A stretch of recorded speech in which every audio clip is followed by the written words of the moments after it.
Well, does it look like I can sing the song, "We're living in an Amish paradise"? Not quite yet. In some of my other videos, I talk a lot about surrendering yourself to God. And some of you out there probably really don't understand what that means. So I'm going to try and explain it to you. A good example, I believe, is my pastor once said, he asked the whole church, "What would you do if a robber came up behind you and stuck you up by gunpoint and asked for your wallet?" And some said they would give it to him, others said that they would fight him. But my pastor pointed out that a lot of people would probably just throw up their hands. He says, because usually that's what happens when somebody holds you up at gunpoint or as a hostage. You throw up your hands. Basically, you're surrendering. You're saying, "I'm not a threat, so don't bother in shooting me. Oh, please, Mr. Robber, don't kill me." See, you're giving up everything. You're putting up your hands, you're surrendering, and you're giving up everything to someone so that they don't kill you. That's the whole ideal in a robbery situation or hostage situation. And that's what he was pointing out to God as well. Like, since God knows all and knows everything, and we think we know better sometimes, but we don't, we need to surrender everything to Him because it's the best for us. But again, how do we surrender to God? And maybe this isn't the ultimate answer, but it's one that I have experienced that seems quite right, at least for me anyway. My point of view, I guess. Here a while back, I noted on a TikTok banner, I put red on it with white letters, and it said, "If you deny yourself, God will approve you." And I felt like the Lord told me that. If you deny yourself, God will approve you. It also says in the Bible that things that are done in secret shall stay in secret. Which means if you do something in secret, don't go out and blabber it and get a bugle horn and start telling the world you did it. Much like the Pharisees when they would put on robes and look like they were godly, but yet they weren't godly. Yeah, like that. Like they would literally scream out prayers in the streets so that the people, the public could hear them and think that, oh, they're talking to God. They're holy. But yet, most of them probably had souls that were dirtier than the soles of their shoes or their feet. Basically, their souls were so dirty that it looked like somebody doused them in the mud. But they wore robes and gold, and they held a staff and all kinds of pretty things and prayed out loud in public to make themselves seem like they were holy when they were not. So, how does one surrender to God? I find it best, yes, like I put on Facebook, deny myself and God will approve me. That basically means that I need to look at myself as if I'm not really anything at all. And I know that might sound bad, but it's true. I actually like looking at myself like that because for me, it's the truth.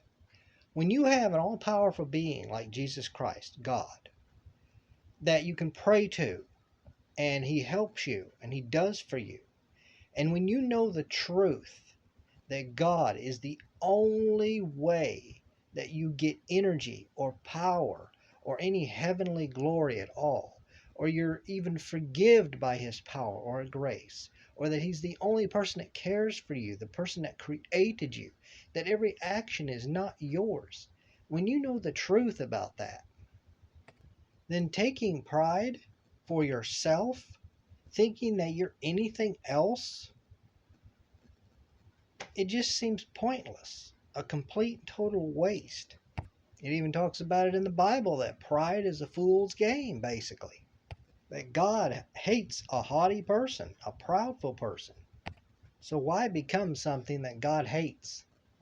But it's not just about pride either, though. You have to surrender all things, all your possessions. Now, that doesn't mean you take your TV, your refrigerator, your car, your clothes, and throw them in the dumpster and light a match. No. All that means is, I mean, if, God tells you to do that because maybe you're that bad off, whatever. You'd have to pray about that one.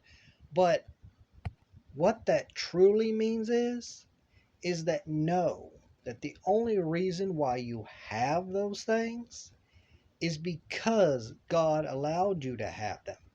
It's not because of you. Oh, well, I have receipts stating that I own this house, that I own that merchandise. Yes, legally you do. But the only reason why you have those receipts is because God allowed you to buy them. Oh, I made the money for them because God let you make the money. I was employed. That boss employed me, put me on the check because God allowed him to put you on that check. No matter how the scenario goes, no matter what somebody does for you, no matter what you work for, it's only because God allowed you to do it. Remember, people, God gives us the energy to get up. Do you really think, let me ask you this question. Do you really think that you get yourself up every morning? I'll wait. I can really save you the trouble. That's a no. The only reason you get up in the morning, and it's not because your wife gives you a cattle prod or a knee or a elbow in the side. The only reason why you get up in the morning is because God gets you up in the morning. He breathes life into you. Well, I was a soldier in the war and I trained to get up in the morning and wakey wakey, eggs and bakey. No. And if that is the reason, it's because God allowed it to be that reason. Like I said, people, it doesn't matter. The only reason it's working is because God's allowing it to work. Well, I took a sleeping pill and I went to sleep and I got up early because of it. Yeah, because God allowed that to happen. It really has nothing to do with that sleeping pill. Trust me, in a lot of cases, Tylenol has always worked for me. But one time I took it for a toothache and it just got worse. It did not help. Believe me, I know. But you know what? I prayed to God and I asked Him, either heal me or kill me. One or the other, I'll take it. Well, I'm still here. No, He hyped me up in the spirit and He made me overcome. And the funny thing is the agony was still there. But He hyped me up so I could endure it. Basically, I felt like my 20-year-old self again. Come on, let's go. I want to take this pain. It's the way I felt. When before I was like, oh God, please.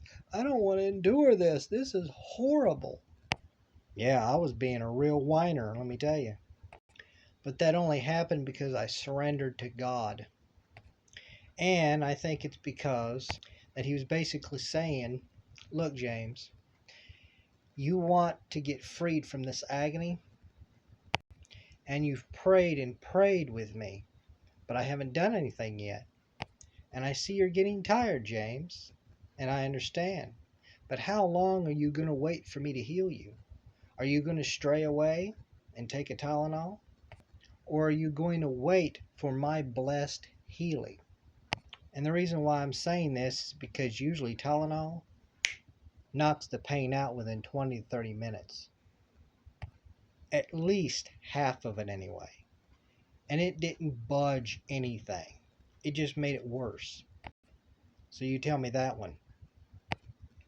Think about that for a minute.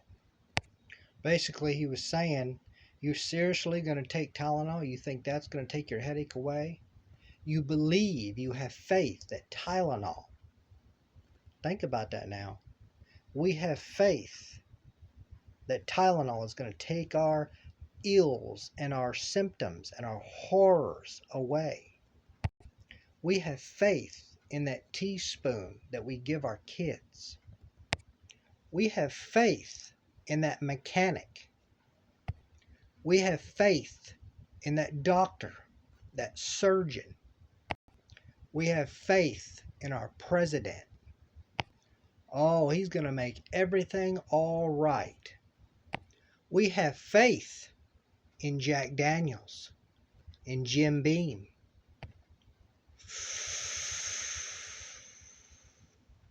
We have faith in the ganja. It'll take it all away. We have faith that when we stick that key in ignition and turn it, it's going to run. We have faith in our wives, in our husbands, in our parents. But true surrenderance, I believe, is above all else. We put our faith in God, Jesus Christ, because only He can take away our pains, assuredly. And if He doesn't, He can allow us to bear it like a raging soldier. Wherever He has you in His arms, I have no worry for you. That's not just a cute poem. That's the truth.